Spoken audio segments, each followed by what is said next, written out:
একটা মেয়ে পারে না এমন কোনো কাজ নেই। যখন যে পরিবেশে যাব আমরা তখন কিন্তু সেই পরিবেশটাকে আপন করে সেভাবেই থেকে যেতে পারি। এরপরে কলকাতাতে এসে এই যে একা একা ছুটাছুটি দৌড়াদৌড়ি করার, সংসারে A to Z নিজেকে সামলাতে গিয়ে এতটাই ব্যস্ত হয়ে পড়েছি, সবাই বলে নাকি আমার মধ্যে অহংকার চলে এসছে, কাউকে নাকি আমি সময় দিই না, কথা বলি না। এবার আমি তাদেরকে কি করে বুঝাই যে এখানে সব কিছু একা একা করতে হয়, আমার পাশে থাকার মতন বা পাশে একটু দাঁড়িয়ে হেল্প করার মতন কিন্তু কেউ নেই এখানে, সব কিছু নিজেকে সামলাতে হয় বুদ্ধি করে। তো এই দেখুন জলটাও শেষ হয়ে গেছে, জলের ভাইকেও ফোন করে দিয়েছি। তো রাধে রাধে বন্ধুরা, সকলে কেমন আছেন? আশা করছি সকলে খুব ভালো আছেন। তো জলটা আনতে আনতে না আমি যে বাজার থেকে মাছগুলো নিয়ে এসেছি ওগুলোকে ততক্ষণ ধুয়ে নিই। এই যে জল শেষ হয়ে যাওয়া, এটা হওয়া সেটা হওয়া, সব কিছু নিজেকে দৌড়ানো, কখন কোথায় ফোন করতে হবে, যেতে হবে, সব কিছু কিন্তু নিজেকেই সামলালো। রোজ কী রান্না করব সে বাজারটাও নিজেকেই চিন্তা করে সাজিয়ে গুছিয়ে কিন্তু আনতে হয়।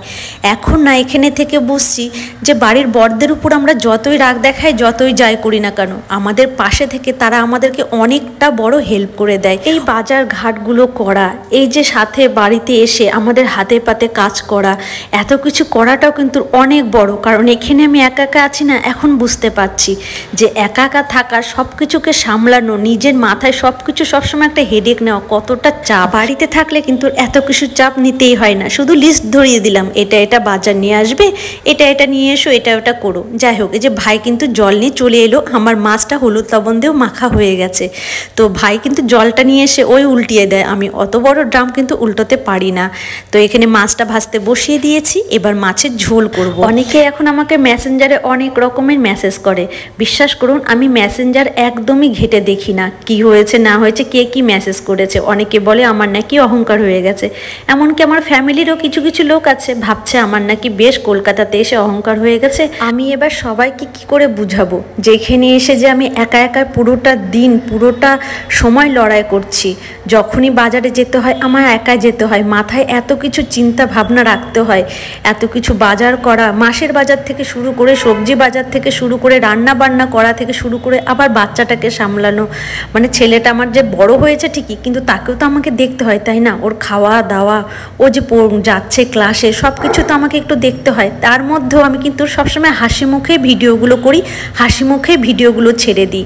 কখনো কাউকে আমি প্রকাশ করি না যে না আমি ভালো নেই বা আমারও খারাপ লাগছে, এতদিন বাড়িতে যাচ্ছি না, বাড়িতে বেশ মিস করছি সবাইকে, কখনোই কিন্তু আমি বলি না। যেই ফোন করুক আমি সবসময় বলি ভালো আছি, খুব ভালো আছি। আর এই যে যখনই কোথাও ঘুরতে যাই হেসে হেসে ভিডিও করি। কি করব, বাড়িতে একা একা থাকতে থাকতে কথা বলার মতো তো কেউ নেই, সাফোকেশন তো লেগেই যায়, তাই না? তাই একটু ঘুরতে চলে যায়। কেউ যখন ফোন করে আমায় কথা বলে বা জিজ্ঞাসা করে, আমি কিন্তু গাল ভর্তি হাসি নিয়ে বলি হ্যাঁ খুব ভালো আছি, আমার বাবা মা দিদি সবাইকে। কারণ তারা না হলে যে টেনশন করবে আমাকে নিয়ে, এমনিতে আমি এত দূরে আছি। আর এইভাবে একা একা কোনোদিনও ছিলাম না, আর না একা একা এত কিছু করে অভ্যস্ত আছি। ওই যে বললাম মেয়েরা আমরা সব পারি, যেখানে যেভাবে রেখে দেবেন সেই জায়গাটাকে আপন করে সব কিছুই আমরা পারি করতে, সে কাজটাকেও পারি, সে ঘরটাকেও সামলাতে পারি। এবার বলি, কিছু কিছু জন আমাকে মেসেজগুলো করে, সবাইকে বলছি না, কিছু জনকে বলছি যারা করেন। তো তারা আমাকে বলে তুমি ভীষণ সুন্দরী, তো তুমি দেখতে অনেক ভালো, তাই জন্য তোমার খুব অহংকার, তোমাকে মেসেজ করলে পাওয়া যায় না। আপনারা যে এভাবে মেসেজগুলো করেন কেন করেন বলেন তো, কি কারণে করেন? আমরা কি মানে মেসেঞ্জারে উত্তর দিলেই ভালো, না হলে ভালো না? আর আমি কখনোই বলি না আমি সুন্দরী, আপনারাই আমাদেরকে বলেন বা আমাকে বলেন সুন্দরী, আর আপনিই বলছেন অহংকারী। সুন্দরী তো তাই অহংকারী। আমি কিন্তু নিজেকে কখনোই বড়াই করি না যে আমি সুন্দরী, ভালো মন্দ, আমাকে ভগবান যেটা পাঠিয়েছে করে আমি সেটাই, আর আমি এইটাই খুবই ভালো। আমি নিজেকে ভীষণই ভালোবাসি আর নিজের মতো নিজে থাকতে ভালোবাসি। আর সব থেকে বড় কথা, আমি মেসেঞ্জার ইউজই করি না বেশি, আমার ভালো লাগে না মেসেঞ্জারে মেসেজ করতে, কারোর সাথে কথা বলতে আমার বেশি ভালো লাগে না। এই দেখুন যেমন এটা পরের দিনের ভিডিও, রান্না করতে করতে হঠাৎ করে এই যে গ্যাসটা শেষ হয়ে গেল। এবার কি করব আমি বলুন? এই রান্নাটাকে ফেলে রেখে এখন আমাকে যেতে হবে গ্যাস ভরতে। তখন ওই 11:30 12টা নাগাদ বাজে। এই যে এত বড় বাড়িটার কিন্তু দায়িত্ব এখন আমার হাতে। তালাটা মেরে দিলাম, মানে আমি যে বাড়িতে এখন আছি চাবি কিন্তু সবার কাছে, যে যার মতন বাইরে যায় তালা মেরে যায়, আবার তালা মেরে মানে বাড়িতে ঢুকলেও তালা মেরে দেয়। যাই হোক, চলুন এবার গ্যাসটা ভরিয়ে নিয়ে আসি। এই যে এই ছুটাছুটিগুলো করে এসেও তারপরে ভিডিও বানাই, ভিডিও এডিট করি, সারা দিন আমার সময় লেগে যায়। তারপরে যখন একটু ফাঁকা পাই তখন আমি ফেসবুকে একটু ভিডিও দেখি, যেটা আমার খুব নেশা আর ভালো লাগে। আমার ভিডিও বা অনেকেরই ব্লগগুলো আমি দেখি বসে বসে, আমার বেশ ভালো লাগে। তো নিজের জন্যও তো একটু সময় দিতে হবে, তাই না? আমি যদি সবসময় সবাইকে নিয়েই ব্যস্ত থাকি, নিজেকে নিয়ে তাহলে কখন ব্যস্ত থাকবো বলুন? জীবনে কোনোদিনও আমি গ্যাস সিলিন্ডার এইভাবে মানে পাইপ লাগাইনি, এই আজ জীবনের প্রথম আমি পাইপ লাগাচ্ছি। দেখুন কত কিছু শিখে গেছি। আজকে যে মেয়েটা কিছু জানতো না, সেই মেয়েটা এই একা একা থেকে কত কিছু শিখে গেছে। আবার চামচ দিয়ে ওই পাইপের কাছে যে একটা ছোট্ট কি নাটের মতন দেয়, সেটাকেও আমি টাইট করছিলাম, কারণ এর আগে না আমার গ্যাসে আগুন লেগে গেছিলো। এই পাইপটা বারবার খুলে নিয়ে যেতাম সিলিন্ডারটা ভরাতে, আবার তারা ভরিয়ে দিত, আর ঢিলে হয়ে গেছিলো তো বেশ গ্যাস বেরিয়ে না আগুন লেগে গেছিলো। আর আমার যা ভয় তখন, আমি সেদিন ভয়ে রান্নাই করিনি, গ্যাসই ধরায়নি জানেন তো।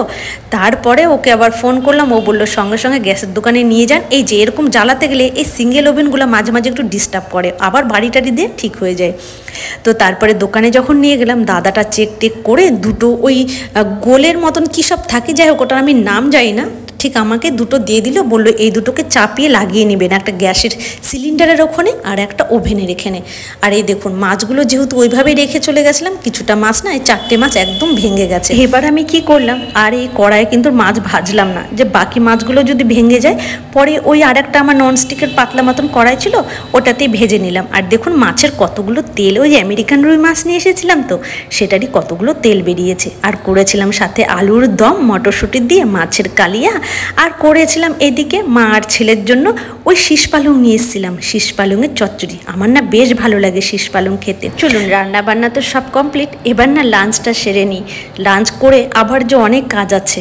আর হ্যাঁ, এর ফাঁকে কিন্তু একটু আমি ঘুরতেও যাই ওই দিদিভাইটার সাথে, বেশ ভালো লাগে, তাই না বলুন? মাঝে মাঝে একটু মাইন্ড ফ্রেশ করারও দরকার। তাহলে বন্ধুরা নেক্সট ভিডিওতে দেখা হবে। রাধে রাধে।